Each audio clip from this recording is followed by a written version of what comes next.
Since the fall of Enron and other corporate titans, regulators have struggled to prove that they're capable of keeping corporate America honest. Under new leadership, the SEC has been reinvigorated, and Congress has passed legislation aimed at limiting corporate malfeasance. Now, however, some business groups are complaining that these reforms are excessive. Has the pendulum swung too far? I'm Sarah Bartlett, and this is our topic today on USA Inc.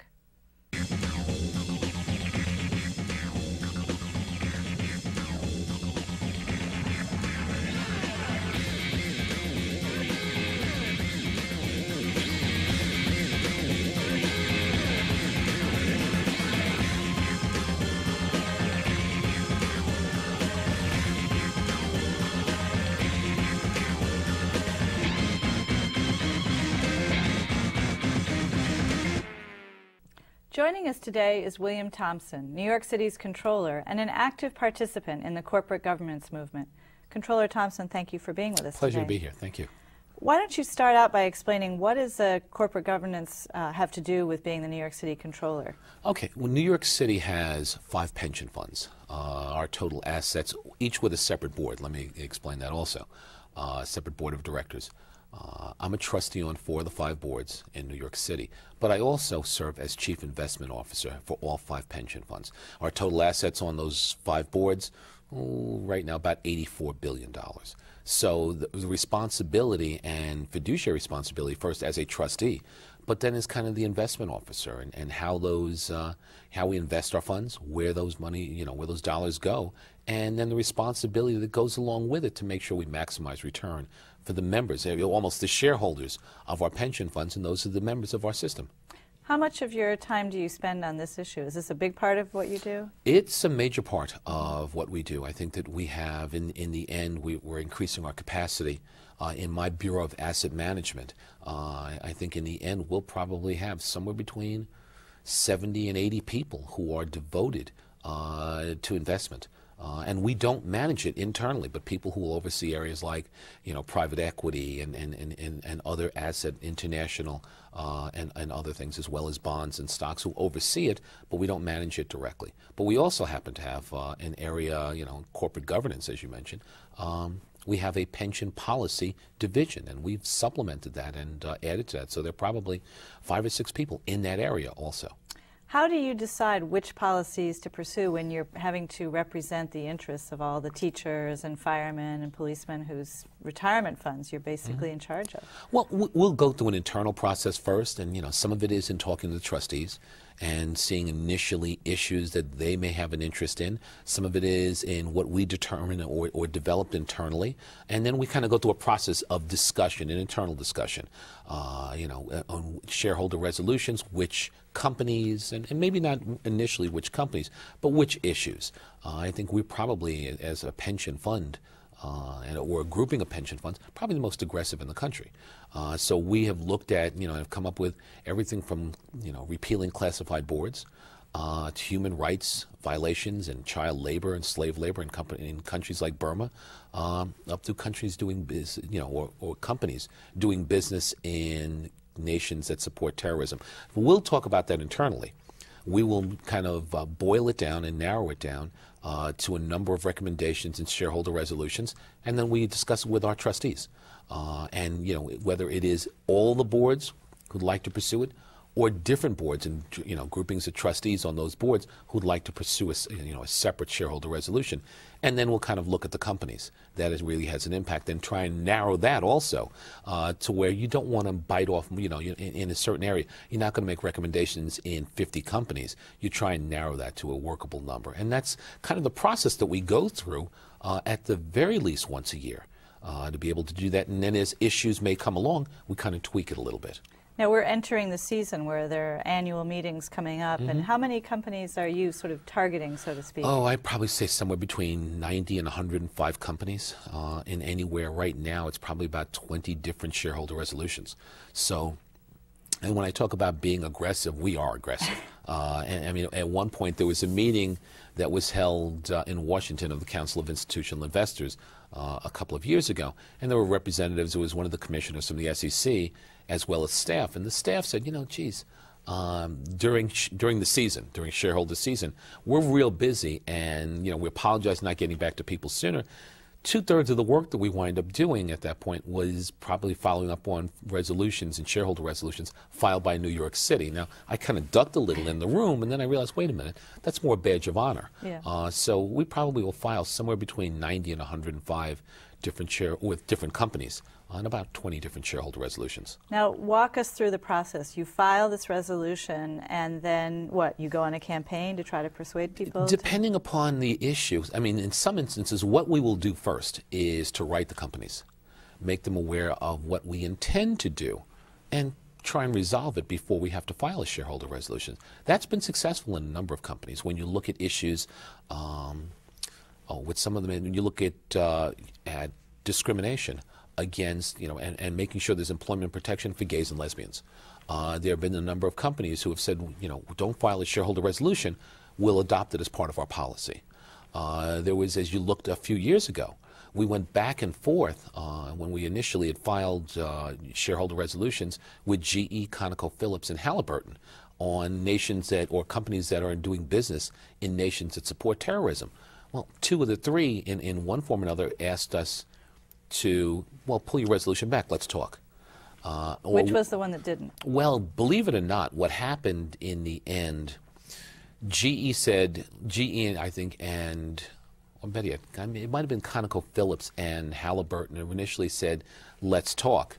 And I think our conversation with Halliburton, we'd withdrew resolutions in ConocoPhillips and Halliburton with a certain understanding that they would move forward. In the end, I think Halliburton basically violated their agreement with us. ConocoPhillips moved forward, and in the end, their board, the CEO took a look at the work and said, we're going to stop doing business in 2005, which was great, which is what we wanted. Halliburton, and you looked, and during that whole period of time, people went to the SEC to attempt to block the shareholder resolution. Then they said they'd work with us, and as a matter of fact, Halliburton did do that. First, they went to the SEC. The SEC said, you have to put it forward. They did, or then they suggested, let's sit down and talk. So there are different things. What we like to try and do is with the companies is to try and engage in conversation and dialogue with them first, is to be able to give them an opportunity to voluntarily kind of comply. And then if that doesn't work, then we will file a shareholder resolution in November or December, for the spring season. But first, what we'll try and do is to work with these companies to try and see if we can get them to say yes. Now, I think there might be an assumption in the audience that if you file a shareholder resolution and it gets a large number of votes, let's say more than 50% or even 45%, that the companies will realize that they have lost a substantial portion of their shareholder base and they'll address the problem. Is that what happens? Unfortunately, that isn't. There are companies that will take a look, and the one thing that people tend to not understand, as a shareholder, you own a piece of that company. If you hold stock in a company, you own a piece of that company. We are the owners of these companies. And what you'd like to do is to not run the company. That's what the CEO and the officers do. But at the same point, you would like to have a voice, or at the very least have issues taken under advisement and looked at. What we've done when you file, as you point out, a majority, when you get a majority vote, 45, 50, 55, 60% of the shareholders who vote in favor of something, company doesn't have to. Explain that. How is that possible? It just makes no sense. It doesn't. I mean, what we had tried to do at one point was also file some shareholder resolutions with a few companies to say, well, what's the mechanism at least if a substantial number of people, a substantial number of shareholders feel a certain way? Some companies are more responsive than others. Some companies will say, geez, that's what the shareholders have said. Let's take a serious look. Let's create a mechanism. Let's look at this ourselves and then get back to the shareholders. Others will stick their heads in the sand and make believe it didn't happen, and really kind of violate or ignore the wishes of the owners of their company. So it varies from company to company, but there is nothing. And you've said to the SEC and others over a period of time, shouldn't there at least be a mechanism to respond to that, to take it under advisement by companies? But it still doesn't exist, and it is something at times which is very frustrating. One of the things that's really come up is to try to replace directors, to put someone on the board of the company who will be responsive. Again, in a sort of normally functioning democracy, you might think that there would be elections with multiple candidates for directors, and that maybe shareholders would have the right to nominate someone. Can you explain how it works in the real world? Yeah, incredible. No, not a democracy at all. And one of the things, to be able to put someone on a shareholder ballot, to be able to be voted for, or to be on the board of directors, expensive proposition. How expensive? Oh, hundreds of thousands of dollars. I mean, it really is very difficult. So what you've said at a certain point, I mean, and the one thing which is, I think, distressing these days, the SEC was looking at ballot access, being able to provide shareholders, and nobody's saying that if you get, a shareholder who has 100 shares, they should be able to nominate someone. But if you have a substantial number of shareholders, or 10, 15, whatever percentage of the people who own shares in the company who would like to nominate and put a director forward, an independent director who necessarily wouldn't be beholden to management, there should be a mechanism to do that. There was a proposal in front of the SEC which we were very hopeful about some months ago. And that appeared to have been moving, and then all of a sudden it stopped. What do you think happened? Oh, I think pressure got to them. I think that if you start to look, there has been, in a number of places, real pushback. And I think that's I mean, some people would call it pushback. Others would say pressure that's been brought to bear. By whom? By the business community, by the United States Chamber of Commerce, by those in the Republican Party that have pushed the SEC first to take a step backwards. I think one of the bigger concerns we have these days is some of the gains that have been won in a Sarbanes-Oxley bill. I think there's a concern about that as companies talk about the costs of compliance, the cost of accounting, the separation of a couple of things. Well, they're seeing that as a huge cost. Can they take a step back or 2 steps back? So we're concerned about that, about retreat from kind of the disclosure and the openness of what Sarbanes-Oxley asked for, but also on the other side, now the SEC in, Donaldson as the chair of the SEC and others in what appeared to be steps taken forward to grant ballot access, all of a sudden that stopped. And then in the last few weeks, the SEC in ruling that, in ballot access shareholder resolutions that have been filed in, I believe, Quest and Halliburton again, and I think Verizon, that they told those companies, when the company said, we'd like to exclude these shareholder resolutions and not put them in front of the shareholders, the SEC said yes. So it is right now, I think shareholder and ballot access are very important into giving us a real voice. It's not happening right now. We'll be right back. Thank you. The Zicklin School of Business at Baruch College of the City University of New York is the largest and most diverse accredited business school in the United States, offering high-quality, full-time and part-time degree programs at the undergraduate, master's, and PhD levels.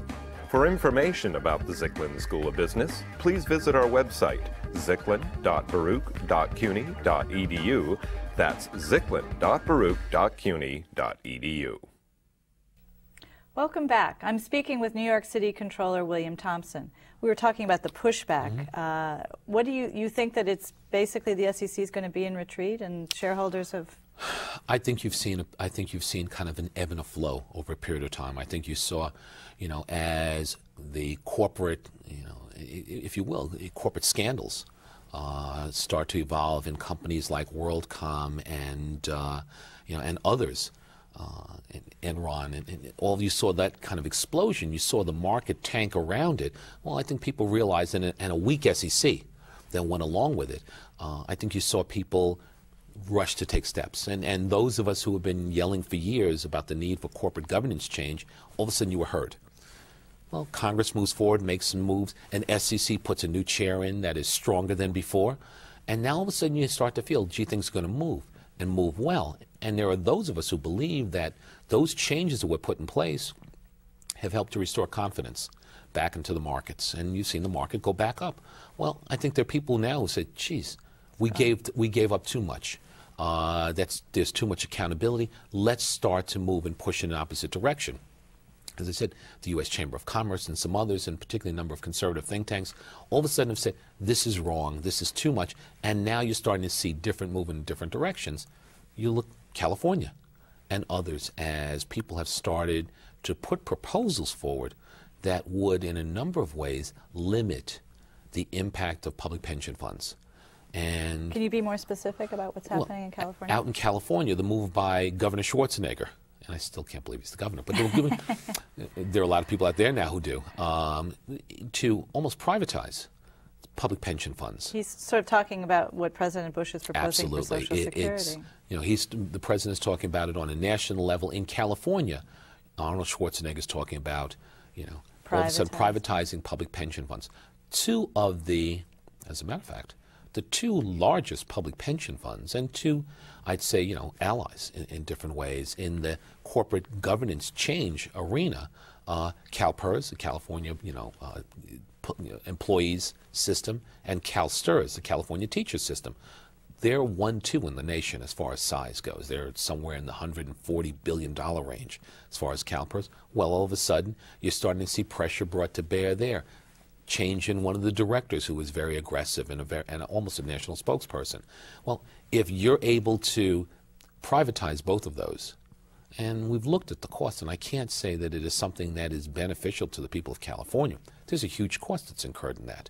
But as you look at that, the defined contribution as opposed to, you know, the whole battle in that, it would be to eliminate the strong voices in the corporate governance arena. So you're almost painting a conspiratorial picture here where the political winds are shifting. Everyone's saying, you know what, we can't have these active shareholders. We want things back the way they were. Is that what you mean? I think you're seeing, let's take it back to where it was or even a little worse.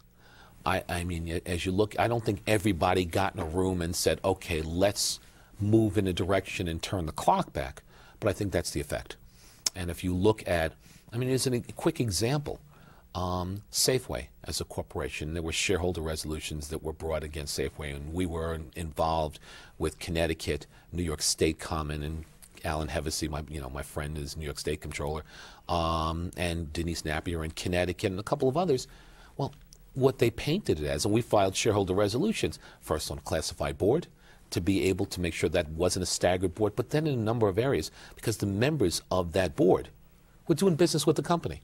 It was a direct conflict of interest. Well, all of a sudden it was painted as a union issue. We were supporting the union. And there's some other colleagues in public pension funds who stood up in meetings and said, well, geez, you supported the union. I said, no, I didn't even know. I mean, we weren't involved in the union battle. Did you look at the earnings? Did you look at the self-dealing amongst the board members? Have you looked at the lack of a long-term plan to be able at least to start bringing earnings up? And what I said is, you're not fulfilling your fiduciary responsibility. So there's pushback in a number of ways, whether it is people kind of in misinformation when it comes to shareholder issues, or a situation like Arnold Schwarzenegger, who's trying to take out CalPERS and CalSTRS to go from a defined contribution plan to a defined benefit plan. It's very, very different. Very political. It is taking on that tone. And I think that in a number of ways, corporate America and those who had enjoyed incredible profits and without having to answer, you know, why you're making, you know, when I say profits, not profits necessarily for the company or the shareholders, profits for the officers. And when you say to them, wait a minute, let's take a look at some of your actions, they look at you as, well, you don't have the right to do that.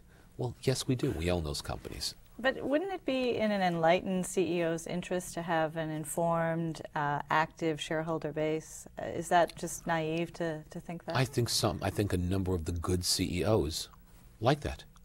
I mean, you know, it is almost being, and your shareholders put in CEOs and at times take them out. Well, it's like being an elected official and having a constituency and having to keep them informed of the work that you're doing.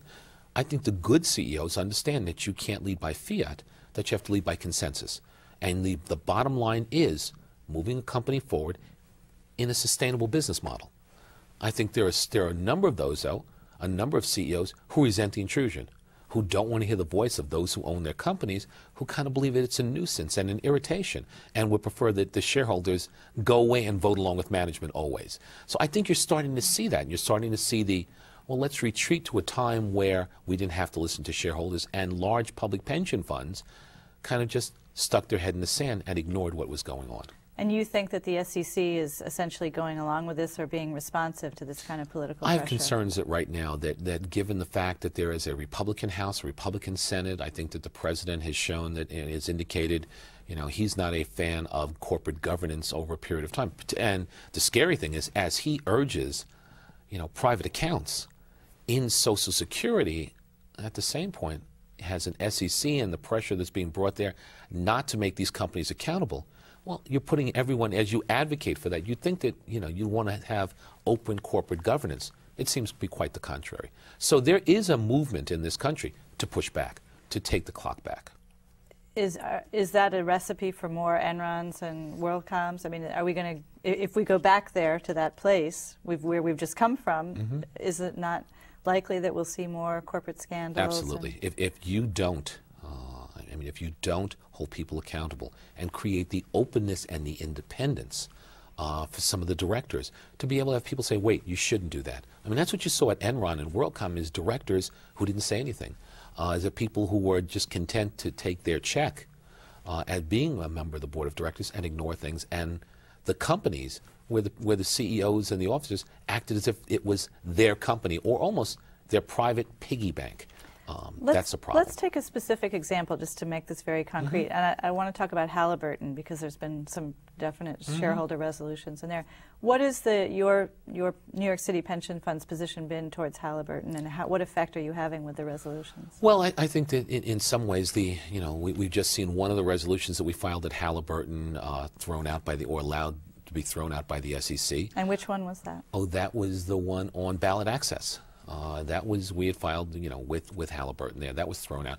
But I think on the other side, after a period of pressure that's been brought to bear, you looked at Halliburton and then scandals in the work that they've done in Iraq, a federal investigation that's been triggered in Houston based on the concern that we brought, and then 60 Minutes did a piece on that looked at Halliburton doing business in companies that support, terrorism. I think you've seen Halliburton talk about getting rid of the subsidiary right now that does business in Iran, because in the long run, it was clear based on the 60 Minute piece that it was a mail drop, that they had an office in the Cayman Islands and then another one in Iran or over in Dubai, I think, that shared office space with Halliburton. That there was no division. And I think they realized there's major legal liability there, perhaps criminal liability. So they've they're getting out and getting rid of their subsidiary. But Halliburton, as I said, whether it is in paying off individuals in different companies, whether it is ripping the American taxpayer off in the work that they've done on no-bid contracts in Iraq or other things, Halliburton has been an offender for a period of time. And it is amazing that they just continue to do this. Have they been responsive when you've approached them and tried to have a dialogue? I think Halliburton, in the first time we approached them, and this has got to be back in 2002, in probably November of 2002, on the shareholder resolution we were going to file. First they tried to exclude it, then that didn't work with the SEC, and then said, yes, we'll take a look at and what we had asked, look at the risk that this poses to the long-term, health of a company. Not just in the financial and legal risk, but the reputational risk. And they came back and said there is no risk. Of course there's risk. Of course there is. One of the places where you've talked about risk is with global warming. And I think, again, that may be something that there is a disconnect for our viewers saying, well, what do we have to do with global warming? Why is that risky for you? In the long run, what does it do? I mean, the bottom line of what we have to do, and there are people who will say, you're social investing. It's social investing. And what we said is no.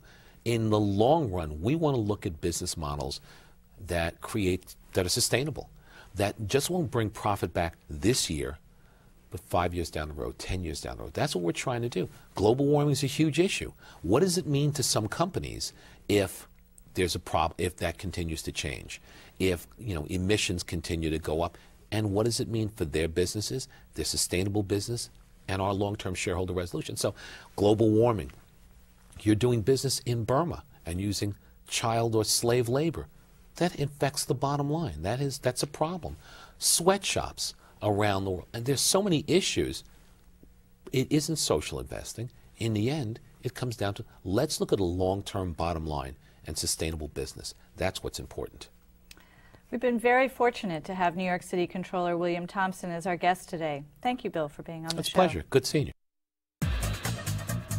Some people think of New York as the world's second home. The City University of New York, with students coming from 90 countries and speaking more than 155 languages, is the world's first university. Find us on the web at cuny.edu or call us at 1-800-CUNY-YES. In 2003, the SEC gave its support to a proposal to change the way that directors could be nominated to corporate boards by shareholders. The idea was that if investors' interests and concerns were being ignored, they'd have the opportunity to name their own candidates for directors. What heresy! Democracy, it seems, is fine for the Middle East, but not necessarily for our boardrooms at home. This was not even a tough proposal. It would have taken institutional shareholders at least 18 months to get their nominee's name on the ballot, and even then only in certain narrowly defined circumstances. But even that modest proposal was too much for the powers that be. Although he once supported the concept, SEC Chairman William Donaldson has since backed away from it, saying that the agency needs to study the matter further. Political pundits speculate that Donaldson was feeling too much heat, whether from the U.S. Chamber of Commerce, the Business Roundtable, or whatever. What a terrible shame. Directors need to be accountable to the shareholders who they represent. It's not a radical concept. For USA Inc., I'm Sarah Bartlett.